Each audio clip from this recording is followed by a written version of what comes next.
I suppose, in a way, I want to express my astonishment, but also my sort of my resigned expectation.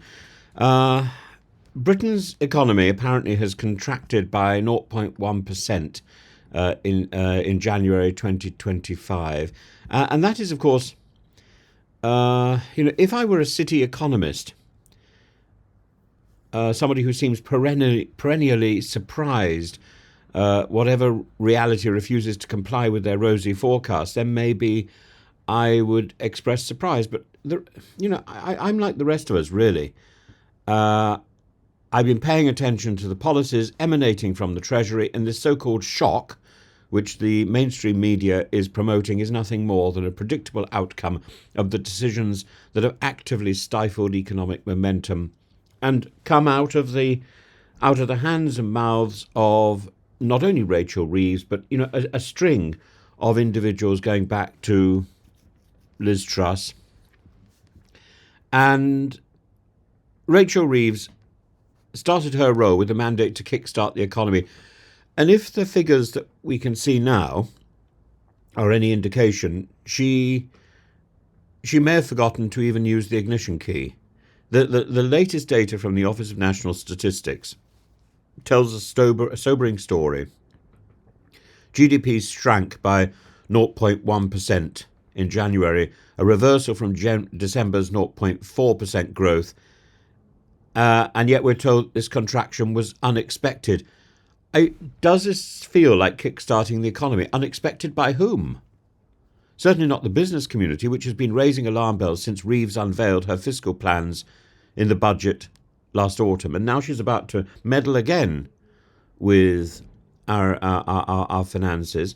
What more damage is she capable of doing? This is somebody who's not capable of telling a clear story when it comes to her CV. How can she project a clear story when it comes to the nation's health economically? At the heart of this issue lies an economic approach that seems determined to prove that heavy taxation and business-friendly rhetoric cannot, in fact, coexist.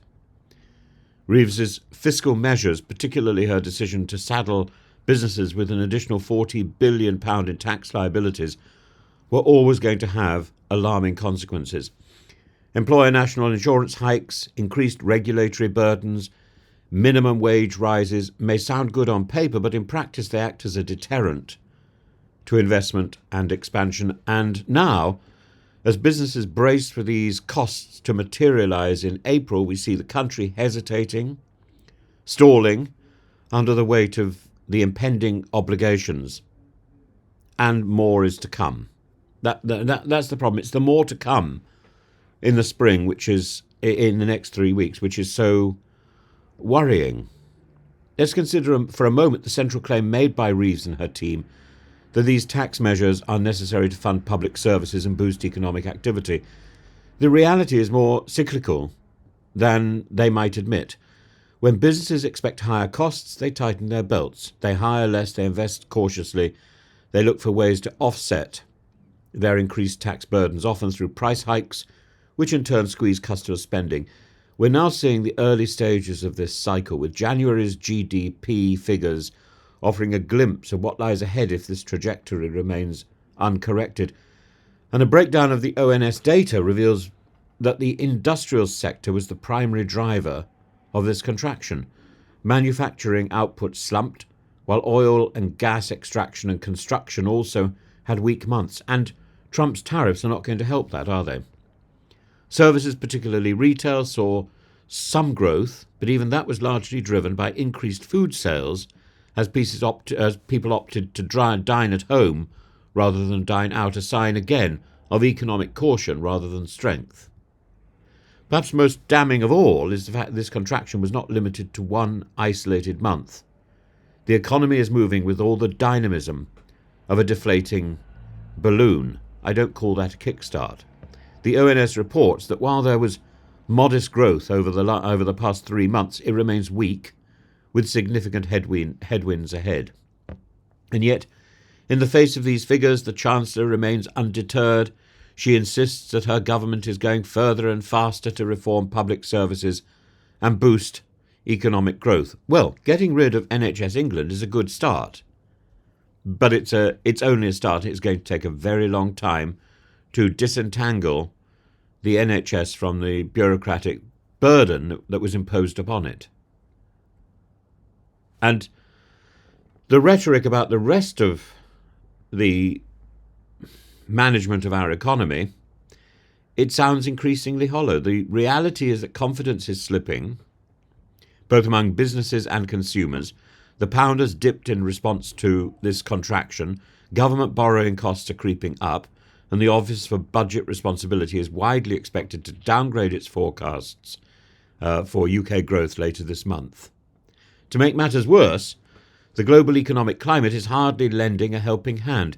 The escalating trade war initiated by Donald Trump is already beginning to have ripple effects. And yet, instead of preparing to mitigate these external shocks, the Treasury has spent its energy implementing tax policies that actively erode domestic economic resilience, particularly directing more problems, more pressures to the rural community and to farmers. With her spring statement looming on March 26th, Reeves finds herself with dwindling room for manoeuvre. She has pledged to avoid breaking her self-imposed fiscal rules, but the economy's faltering performance, that commitment may soon come into direct conflict with the political and economic reality. With little fiscal ammunition left, with her credibility as a pro-growth chancellor increasingly under scrutiny, Reeves faces a pivotal moment. If there was ever a time for a course correction, it is now.